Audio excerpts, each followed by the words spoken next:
ঠাকুর, মা, স্বামীজির শ্রীচরণে ভক্তিপূর্ণ প্রণাম জানিয়ে আমার আজকের নিবেদন আত্মচিন্তা, শ্রীমৎ স্বামী ভূতেশানন্দ। মানুষ সংসারে দৈনন্দিন কাজে এত ব্যস্ত থাকে যে তার আত্মচিন্তা করবার অবকাশ মেলে কম। অবকাশ যদি বা মেলে, তার সুযোগ নেওয়া অনেকের পক্ষেই সম্ভব হয় না, কারণ ব্যস্ততার মাঝে মনের গড়ন যায় বদলে।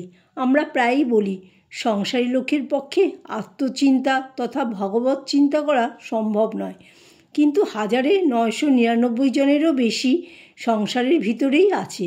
কাজেই করতে হলে এর ভিতর থেকেই কিছু করতে হবে। পরিবেশ অনুকূল হলে তবে আধ্যাত্ম চিন্তা করব, এ কল্পনা একেবারে অবাস্তব।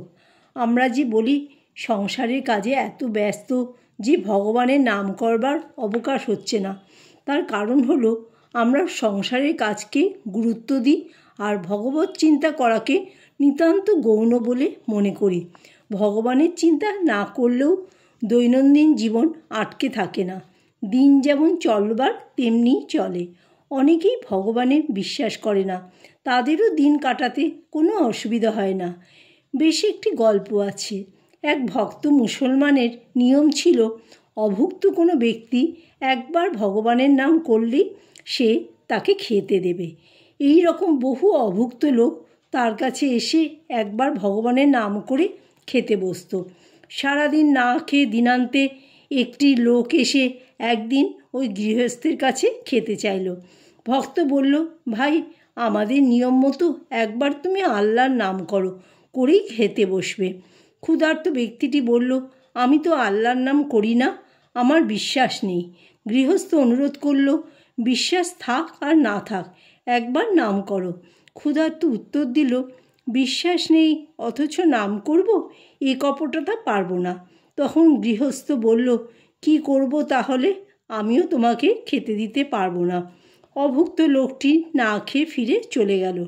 রাত্রে গৃহস্থ স্বপ্ন দেখছে, আল্লাহ তাকে বলছেন, দেখ, ওই লোকটি কোনোদিন আমার নাম করে না, কিন্তু প্রতিদিন দুবেলা আমি তাকে খেতে দিই, আর আজ সে তোর কাছে এলো, নাম করেনি বলে তাকে তুই একবেলাও খেতে দিলি না। গৃহস্থ তখন তার ভুল বুঝতে পারল। আমরাও দেখছি, একবার নাম না করলেও ভগবান আমাদের দৈনন্দিন জীবনে কোনো অভাব অভিযোগ রাখছেন না। দুবেলা খেতে পাচ্ছি, পড়তে পাচ্ছি, বিলাস ব্যসনও জুড়ছে। সুতরাং ভগবানের নাম করার প্রয়োজন কি? সত্যিই তো ব্যবহারিক প্রয়োজন তো কিছু নেই। বরং দেখা যায় যে ভগবানের নাম করে না, তার দিন তো বেশ ভালোই কাটছে। যে তার নাম করে, সৎভাবে জীবনযাপনের চেষ্টা করে, তার কষ্টের শেষ নেই। ভগবানের এই কীরকম পক্ষপাত! নাম করলে কোনো লাভ নেই, আর না করলেও কোনো লোকসান নেই। আবার যারা তাকে চায় বলে মনে হয়, অর্থাৎ যারা সন্ধ্যানিক করে, মন্দিরে যায়, তাদের অন্তরটা যদি দেখা যায়, তাহলে জানা যাবে তারা এসব করে লোকের কাছ থেকে সম্মান পাওয়ার জন্য বা কিছু ঐহিক সুখ স্বাচ্ছন্দ্য কিংবা পারলৌকিক সুখের আশায়। সাধারণ মানুষের এই জীবন, তার ভিতরে বিরল কেউ কেউ আছেন ভগবান যাদের অন্তরের বস্তু, ভগবানের প্রতি তাদের প্রাণের টান। আমি ভালো হই বা মন্দ হই, সুস্থ হই বা রোগী হই, যে অবস্থাতেই থাকি না কেন, আমার নিজের প্রতি ভালোবাসা কখনো কমে না। নিজেকে আমি সবচেয়ে ভালোবাসি এবং ভালোবাসি স্বভাবত। এই আত্মা আমাদের পুত্রের চেয়ে প্রিয়, বৃত্তের চেয়ে প্রিয়, অন্য সব জিনিসের চেয়ে প্রিয়, কারণ আত্মা আমাদের অন্তরতম। সেই আত্মা, সেই আমি যদি ঈশ্বর হন, তাকে ভালো না বেশি আমি পারি না। যাদের এই বুদ্ধি হয়েছে, তারা সুখের আশায়, লাভের আশায়, নাম যশের লোভে ভগবানকে ভালোবাসে না। তিনি নিজের আত্মা বলে তাকে ভালোবাসে। এই বোধ সহজে জাগে না। এই বোধ জাগাবার জন্যই আমাদের নানা রকমের প্রক্রিয়ার ভিতর দিয়ে যেতে হয়। আমরা পূজা অর্চনা করি, মন্দিরে যাই, তার নাম করি, সৎভাবে জীবনযাপন করার চেষ্টা করি। কেন করি না, এর ভিতর দিয়ে অন্তরতম আত্মার সঙ্গে আমাদের যে নিত্য সম্বন্ধ আছে তা উপলব্ধি করতে পারব। সেই আত্মাই তো আমার স্বরূপ, কাজেই তার থেকে আমি তো আলাদা নই। নিজের থেকে নিজেকে আলাদা করতে কেউ পারে না, কিন্তু আমার স্বরূপ সম্বন্ধে আমার অনুভব নেই। তাই আমি বাইরের জিনিস নিয়ে লিপ্ত। রূপ, রস, গন্ধ, স্পর্শ, শব্দ, পাঁচ ইন্দ্রিয়ের এই পাঁচটি বিষয় নিয়ে আমরা সর্বদাই ব্যস্ত। ভগবান ইন্দ্রিয়গুলোকে বহির্মুখ করে সৃষ্টি করেছেন, তাই আমরা বাইরের জিনিস দেখি, অন্তরাত্মাকে দেখি না। তবে বিরল কোনো জ্ঞানী ব্যক্তি ইন্দ্রিয়গুলিকে বাইরের দিক থেকে অন্তরের দিকে এনে আবৃত্ত চক্ষু হয়ে, অর্থাৎ যে চোখ কেবল বাইরে দেখছে তাকেই ভিতরের দিকে ফিরিয়ে নিয়ে আত্মাকে দেখেন।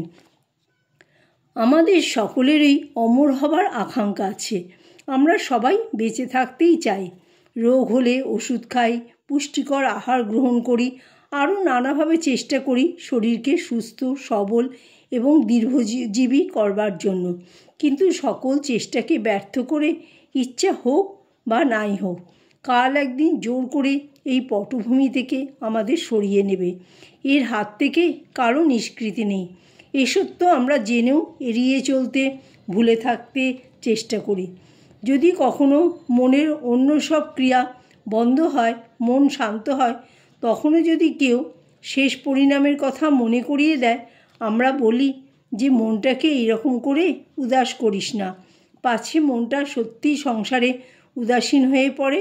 তাই নানা আমোদ প্রমোদে লিপ্ত থেকে মনকে জাগতিক ব্যাপারে মোড় ফুরিয়ে দেওয়ার চেষ্টা করি। এই হলো সাধারণ পরিস্থিতি। অবশেষে শ্রান্ত ক্লান্ত হয়ে মানুষ হয়তো ভগবৎ কৃপায় অথবা নিজের পূর্ব স্বীকৃতির ফলে হঠাৎ ঈশ্বরের পাদপদ্মে এসে পৌঁছালো। সেখানে সে আত্মস্থ হয়ে সুস্থ হয়ে বিশ্রাম পেল। ঠাকুর বলছেন কথামৃতে, আমি আমার, এইটি হচ্ছে অবিদ্যা, আর বিদ্যা হচ্ছে তুমি ও তোমার এই বোধ। আমরা বলে যা ভাবছি তা সবই তোমার, আমার ভিতরেও তুমি, বাইরেও তুমি, তুমি ছাড়া আমার কোনো অস্তিত্বই নেই। ঈশ্বরের পাদপদ্মে যে আশ্রয় পেয়েছে তার বিদ্যায় আমি জেগেছি। সে বুঝেছে এখানে এসেছি কেবল তাকে, অর্থাৎ আমার স্বরূপকে, যাকে ভুলে গিয়ে হারিয়ে ফেলেছি, তাকে খুঁজে পাওয়ার জন্য। এই বিদ্যার আমি যাতে জাগে সেজন্যই যত পূজা, জপ, ধ্যান, সৎসঙ্গ, সদ্গ্রন্থ পাঠ, আত্মচিন্তা করা, বিচার করা। প্রার্থনা করি তার কৃপায় সকলের ভিতর সেই অন্বেষা জাগ্রত হোক। জয় ঠাকুর, জয় মা, জয় স্বামীজি।